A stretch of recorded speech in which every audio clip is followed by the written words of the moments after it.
एक बार भगवान शिव और माता पार्वती घूमते हुए काशी पहुंच गए। भगवान शिव अपना मुंह पूर्व दिशा की ओर करके बैठे थे।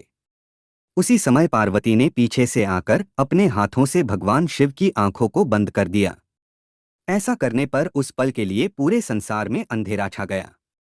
दुनिया को बचाने के लिए शिव ने अपनी तीसरी आंख खोल दी, जिससे संसार में पुनः रोशनी बहाल हो गई। लेकिन उसकी गर्मी से पार्वती को पसीना आ गया। उन पसीने की बूंदों से एक बालक प्रकट हुआ। उस बालक का मुंह बहुत बड़ा था और भयंकर था। उस बालक को देखकर माता पार्वती ने भगवान शिव से उसकी उत्पत्ति के बारे में पूछा। भगवान शिव ने पसीने से उत्पन्न होने के कारण उसे अपना पुत्र बताया। अंधकार में उत्पन्न होने की वजह से उसका नाम अंधक रखा गया।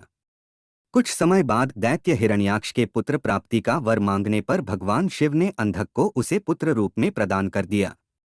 अंधक असुरों के बीच ही पला बढ़ा और आगे चलकर असुरों का राजा बना। अंधक ने तपस्या करके ब्रह्मा जी से वरदान मांग लिया था कि वो तभी मरे जब वो यौन लालसा से अपनी मां की ओर देखे। अंधक ने सोचा था कि ऐसा कभी नहीं होगा क्योंकि उसकी कोई मां नहीं है। वरदान मिलने के बाद अंधक देवताओं को परास्त करके तीनों लोकों का राजा बन गया। फिर उसे लगा कि अब उसके पास सब कुछ है, इसलिए उसे शादी कर लेनी चाहिए। उसने तय किया कि वो तीनों लोकों की सबसे सुंदर स्त्री से शादी करेगा। जब उसने पता किया तो उसे पता चला कि तीनों लोकों में पर्वतों की राजकुमारी पार्वती से सुंदर कोई नहीं है, जिसने अपने पिता का वैभव त्याग कर शिव से शादी कर ली है। वो तुरंत पार्वती के पास गया और उसके सामने शादी का प्रस्ताव रखा।